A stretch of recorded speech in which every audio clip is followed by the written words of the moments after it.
Gawas sa Barangay Daliao sa Davao City nga nakatala og kaso sa rabies, doon na say natalang kaso sa rabies sa Barangay Mintal. Ang detalye sa live report ni Argil Relator. Argil. Sara, nagpasidaan ng mga otoridad nga dili kayo magkumpiyansa bisan pa man ang hayop ay alaga ninyo sama sa iro, sanlit posible gihapon kini nga matakdan og rabies pinaagi sa infected sab na hayop. Gani sa kaso sa Barangay Mintal nga giingong ang alagang iro sa pamilya na infect o nagpositibo sa rabies. Ning bag-ula, upat ka sakop sa usa ka banay ang gipaak og iro sa Barangay Mintal sa Davao City. Apan ang maong iro dili latagaw. Giunay sila og paak sa ilang binuhi nga iro. Nasayran nga positibo diay sa rabies ang maong iro. Dito na ko na-confirm sa among nurse nga nag-positive ang iro. So kuan ni iro ni sa kuan tagtungod. So murag naka-cage ata, nga nakabuhi. So mo to dito na kuan na nalang sa ilang sa isulod lang sa ilang unsa ba tugkaran.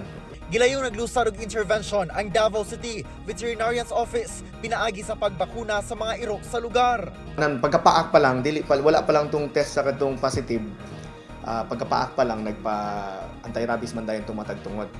Unya kadtong pag-positive na, kadtong pagkagabi ng pagkahibaw pagkaugma ni suroy dayon ang city vet din so nagbakuna og mga iro. Pahimangno sa otoridad dili magkumpiyansa bisan pa man og binuhi ang iro, sanglit posible gihapon kining magka-rabies labi na kung makaduol sa infected nga hayop.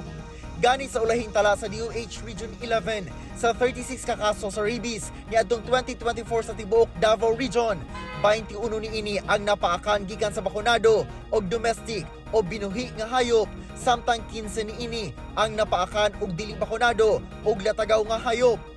Yung alaga has become the major source of infecting animal.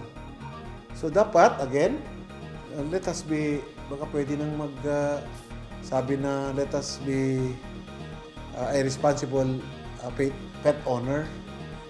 Tambag sa otoridad, bisan bakunado ang iro nga nakapaak, gilayong magpakonsulta sa Animal Bite Treatment Centers kung ABTC.